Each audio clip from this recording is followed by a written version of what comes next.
Merci de choisir la 2, votre télévision de préférence. À toutes et à tous, bienvenue au compte de votre émission Au-delà du handicap qui s'intéresse à la vie et aux activités des personnes en situation de handicap.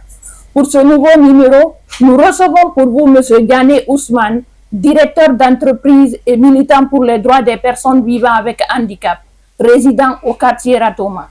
Une fois encore, merci de nous avoir choisis. Envoyer, bouton. Une fois de plus, merci M. Diané d'être venu à cette émission Au-delà du handicap. Merci beaucoup madame. Pour entamer l'émission, pouvez-vous nous raconter votre parcours et comment vous avez eu l'idée de créer l'agence de voyage? Merci beaucoup madame. Il faut d'abord dire que je suis très ému de vous recevoir en tant que journaliste porteuse de handicap. C'est avec beaucoup d'émotion et beaucoup de satisfaction que je vous reçois dans mon agence de voyage, l'agence globale Voyage International. Et c'est avec la même détermination, avec le même engouement que je vais devoir me prêter à vos différentes questions. Une fois encore de plus, merci vraiment d'être venu avec votre équipe. Pour revenir à votre question, l'idée de l'agence de voyage est partie de très loin. Et disons que je suis de tradition entrepreneuriale par naissance familiale. Je le dis souvent, c'est sévier au corps chez moi l'entrepreneuriat. Et voilà, donc après mon parcours universitaire, c'était en 2007, je terminais au département de sociologie et de l'université de Sonfonia. Et je me suis tout de suite engagé sur le marché de l'emploi, ce qui n'est pas souvent évident. Et disons à ce niveau, c'est le même quotidien que vivent la plupart des personnes en situation de handicap, que ce soit en Guinée ou au-delà de la Guinée. C'est des difficultés qui s'expliquent souvent par le handicap. Le handicap qui, pour certains des employeurs, est un frein dans le milieu du travail, ce qui n'est pas toujours une réalité si les conditions nécessaires sont mises en place pour la participation professionnelle et sociale des personnes en situation de handicap.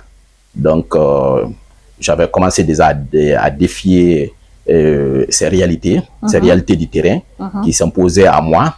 Et puisqu'il fallait faire quelque chose pour entamer ma vie professionnelle, ma carrière professionnelle, donc j'ai dû opter pour l'entrepreneuriat. Et quand je dis que l'histoire remonte à une certaine période, c'est que j'ai été d'abord à Zérékoré, après l'université, et j'ai fait un tour par Zérékoré où je me suis lancé dans le commerce purement informel. Ça ferait sourire un peu certains de mes amis qui me verraient ici. Voilà, et je me suis lancé dans le cadre informel parce que je tenais à faire quelque chose. Mais mon ambition quand je suis allé à Zérékoré au départ était de pouvoir travailler dans les sociétés minières. Parce qu'à l'époque, j'avais entendu parler de Rio Tinto vers la forêt, Simfer aussi également. Et quand j'y suis allé, donc j'ai entamé des démarches dans ce sens. Mais les mêmes obstacles qui existent dans la capitale sont les mêmes obstacles encore qui existent un peu partout sur le territoire national. Parce que l'aspect qu'on voit, c'est l'aspect handicap, l'aspect physique, et ça va au-delà même de l'aspect physique. On dit, est-ce qu'ils sont même en capacité, donc intellectuelle, souvent ça se pose, de répondre à nos besoins. Voilà, donc je me suis dit qu'il fallait créer mon propre chemin, me frayer mon propre chemin. Et dans un premier temps, je me suis lancé un peu dans de la sous-traitance, au niveau du transport, dans ces sociétés minières. Donc je me suis cherché un petit bus. Voilà, donc pour faire de la location dans ces sociétés, transporter les passagers de ces sociétés, donc de leur résidence aux zones de travail. Cela n'a pas beaucoup prospéré. Et ça vous dira tout de suite le parcours qui est celui de l'entrepreneur, qui est un parcours parsemé d'embûches, de difficultés. Donc dans ces difficultés, c'est cela la réalité. Et j'ai contacté un ami qui est notaire, maintenant, Maître Sako. Il m'a donné des conseils utiles dans ce sens. C'est là que l'idée de créer l'agence globale Voyage International, AGVI, est née. Et nous avons créé cette entreprise, c'était exactement en 2016. En 2016? Oui. Pouvez-vous nous dire qu'est-ce qui a été à la base de votre handicap? Mon handicap remonte à ma prime enfance. J'avais à peu près 2 ans. 2 ans, et on me l'a raconté, c'est ma maman qui me l'a raconté. Je n'avais pas conscience de ce qui s'est passé effectivement autour de moi à cette époque, à cet âge-ci. Et c'est suite à une épidémie de poliomyélite à l'époque, dans les années 80, voilà, qui ont sévi dans plusieurs pays de l'Afrique, notamment en Afrique de l'Ouest et plus précisément en Guinée. En ce moment, j'étais à Kissidougou et quand un matin, je me suis réveillé à mon réveil et m'a-t-on raconté. Donc, je descendais du lit et je n'ai pu sentir de mouvement dans les jambes et je suis tombé raide à même le sol. Et maman a sursauté du lit pour me relever et il a commencé à dire qu'est-ce qui ne va pas, qu'est-ce qui ne va pas, qu'est-ce qui ne va pas. Mais un enfant innocent ne pouvait répondre naturellement. Voilà, donc elle s'est inquiétée et toute la famille s'est rassemblée autour de moi et les démarches dans le sens médical ont tout de suite commencé. Voilà. Et en ce moment, on n'avait pas dépisté que c'était vraiment de la polio. Voilà, donc il y avait des Chinois à Farana. Donc on m'a transporté directement à Farana. Vous étiez où? J'étais à Kissidougou, et puisque Farana et Kissidougou sont très proches, voilà, c'est 100 et quelques kilomètres environ. Donc, on m'a transporté d'urgence à Farana, donc pour voir les médecins chinois qui y étaient. Donc, ils ont dépisté le mal, que c'était la poliomyélite qui était en action. Donc, des mesures urgentes ont été prises. Voilà. Et à l'époque, les gens en mouraient. Donc, en mouraient beaucoup. Et ceux qui survivaient, donc, survivaient avec un handicap. Soit un handicap de la surdité, de la paraplégie, ou d'autres types de handicaps. Voilà, et c'est ainsi que j'ai perdu l'usage de mes jambes. Sinon, au départ, j'ai marché, comme on le dit, j'ai couru un peu partout, j'ai joué au ballon, on m'attendait. On a même dit que j'étais un peu turbulent. Vous aviez quel âge en ce moment? En ce moment, j'avais 2 ans, 3 ans à peu près, m'a-t-on dit. D'accord. Quelles sont les principales difficultés que vous avez rencontrées en tant que personne vivant avec handicap dans le monde de l'entrepreneuriat? Voilà, le monde de l'entrepreneuriat, c'est un monde de défis. C'est un monde de difficultés. Et c'est là, indépendamment du handicap. C'est très important puisque le message que je suis en train de livrer peut concerner d'autres dans la même situation que moi. Voilà. Le handicap ne doit pas être cet obstacle à leur niveau. Donc, qu'ils peuvent intérioriser consciemment pour dire que je ne peux pas évoluer dans ce monde. Mais je le dis, indépendamment de tout handicap, en dehors de tout handicap, le monde entrepreneurial est un monde de difficultés parsemé d'embûches. Et j'ai dû faire face aux mêmes embûches. Et c'est un monde d'échecs. C'est un monde d'échecs, c'est très important. Et pour l'étayer davantage, moi, je m'inspire souvent de l'histoire des prophètes. Vous savez, les prophètes, ils ont dû traverser des difficultés. Bien sûr. Des difficultés, malgré que ces prophètes étaient considérés comme les élus d'Allah. Et en la matière, je prends souvent l'exemple du prophète Noé, du prophète Younous, je vais dire, voilà, qui a été englouti et qui est dans le ventre du poisson et qui en est sorti après, malgré qu'il soit l'élu d'Allah. Donc, il a rencontré des difficultés et ces difficultés l'ont amené à se retrouver à ce niveau.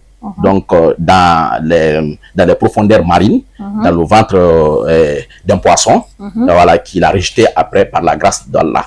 Voilà, donc, ceci dit, je dis, personne n'échappe aux difficultés de la vie, notamment aux difficultés dans le monde entrepreneurial. En ce qui me concerne, et ces difficultés étaient entre autres, dans un premier temps, l'accès au financement.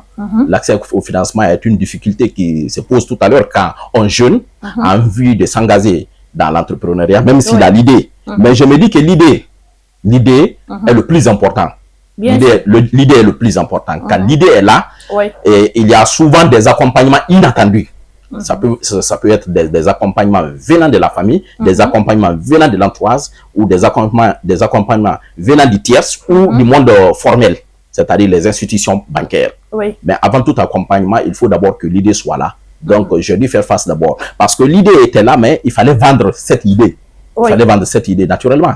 Alors, puisque je sais que dans ma famille, nous sommes des traditions entrepreneuriales, souvent quand l'idée est bien ficelée, donc les objectifs sont clairs, et quand c'est posé, il y a souvent des gens qui s'intéressent à cela. Donc, je lui ai rencontré les parents pour leur expliquer ce que je voulais faire de ma vie. Voilà, ce que je voulais faire à présent. Donc, ils ont apprécié. Il n'y avait pas grand-chose. Voilà, donc, le peu disponible qui était là a été mis à ma disposition. Ce n'était absolument pas grand-chose. Voilà. Mais j'ai dû faire avec pour faire de cela quelque chose qui progresse, quelque chose qui perdure. Donc, ces difficultés, outre les difficultés de financement, il y avait aussi les difficultés liées aux contraintes physiques. Les difficultés d'accessibilité. Voilà. Aux différents endroits. Aux différents endroits, puisqu'il fallait... J'ai dû faire le porte-à-porte pour faire la promotion de l'entreprise, de mon entreprise. Puisqu'à l'époque, il n'y avait pas assez de moyens. Voilà, il n'y avait pas assez de moyens pour que je puisse compter sur une équipe de marketing. Voilà, il fallait que le marketing repose sur moi-même, sur mes propres épaules. Voilà, donc j'ai dû faire le porte-à-porte à Madina et aussi dans les bureaux à Kaloum. Donc, imaginez par exemple qu'il n'y a pas de rampe d'accès, il n'y a pas d'ascenseur. Donc, quand je viens avec mon fauteuil roulant, donc j'abandonne carrément mon fauteuil roulant et je monte avec les bras. Voilà, donc dans les immeubles pour rencontrer les patrons, pour déposer des prospectus et pour parler aussi de mon entreprise. Voilà, et j'étais dans cette démarche, donc j'ai décroché une clientèle avec les gens qui... avec...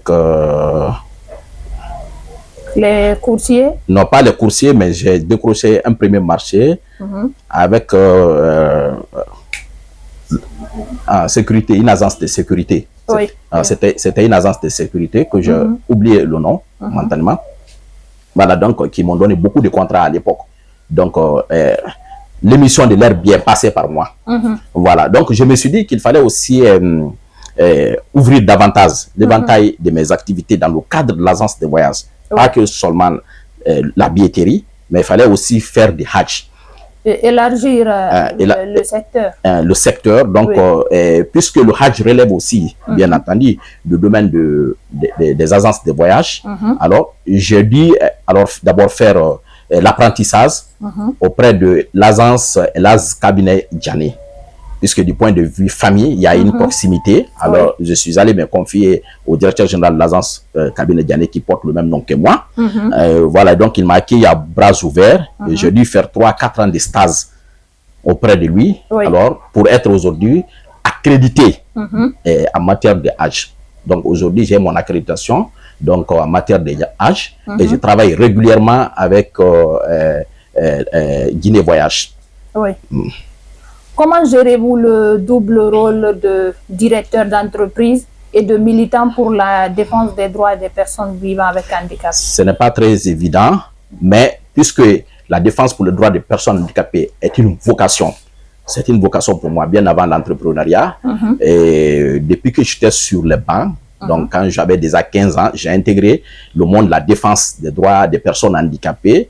Quand à Cancan, un soir, un groupe de missionnaires mexicains était venu, s'était intéressé à regrouper les personnes handicapées donc de la ville pour leur proposer donc, des programmes de formation et des programmes d'assistance.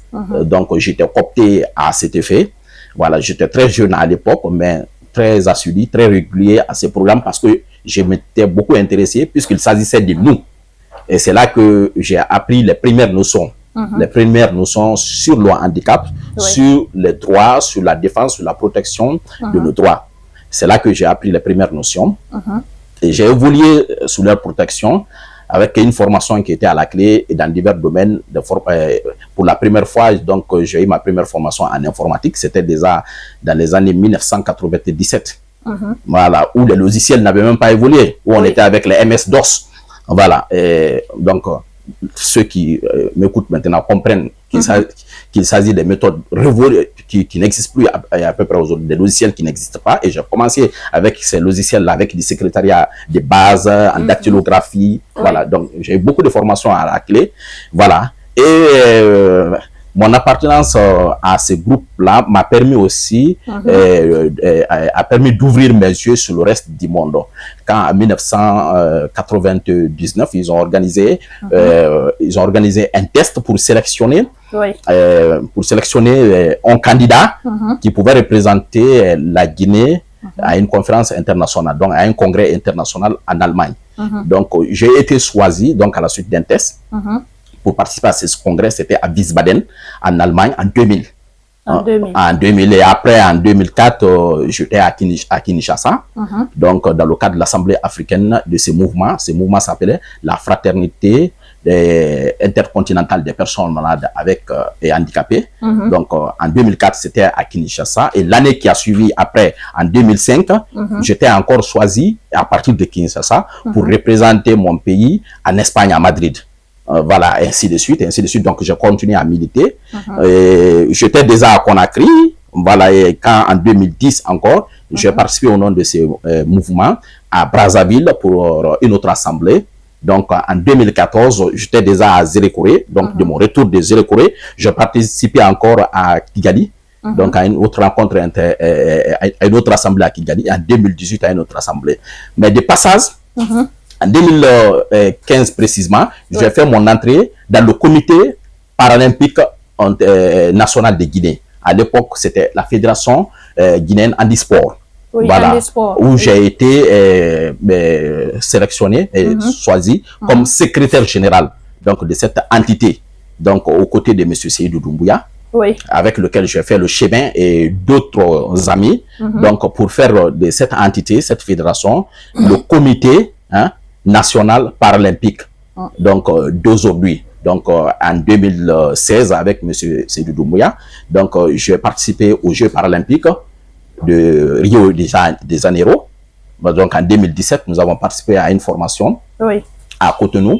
Et en 2021, j'ai participé comme chef de mission aux Jeux paralympiques de Tokyo. Aux Jeux paralympiques de Tokyo. Et tout récemment, en 2023, j'étais encore à Tokyo dans le cadre d'une formation sur la promotion. Donc, on dit promotion of social participation of persons with disabilities. Donc, à Tokyo. Donc, c'était une bourse de la ZICA, l'Agence internationale de la coopération japonaise.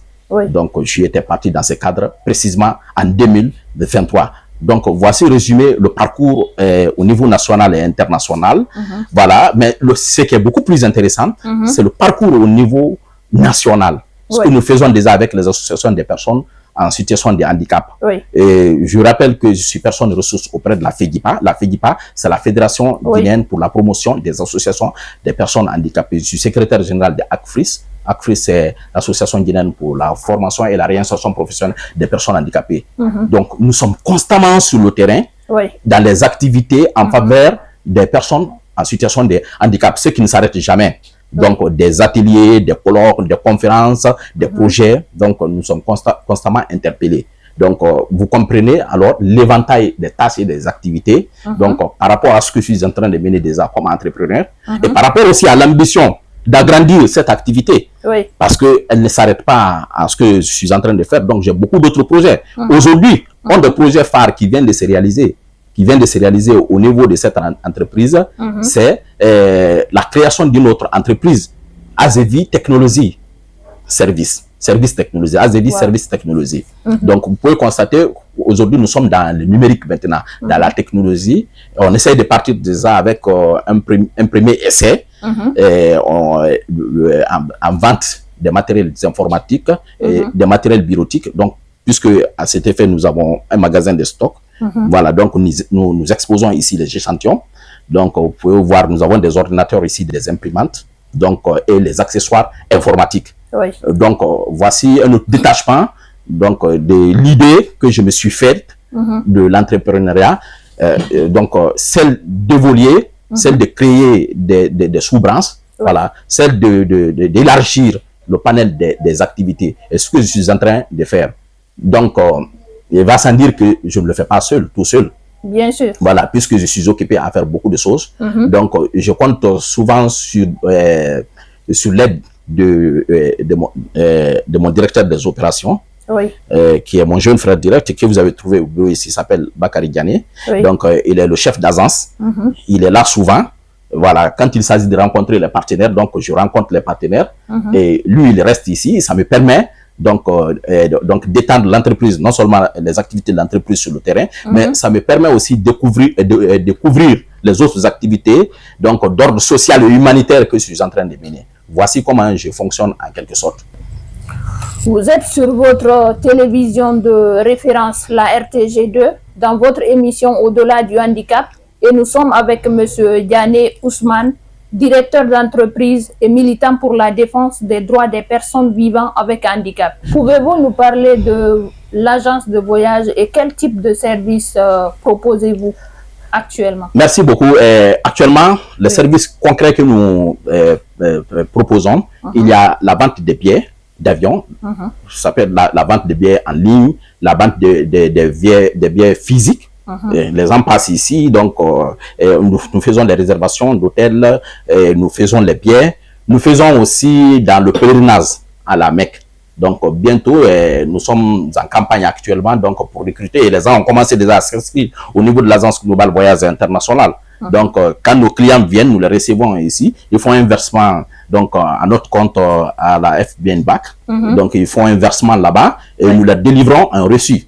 Voilà, donc autre service que nous mettons à la disposition de nos clients actuellement, c'est les matériels informatiques et les accessoires informatiques qui sont là aussi. Et nous disposons d'un stock.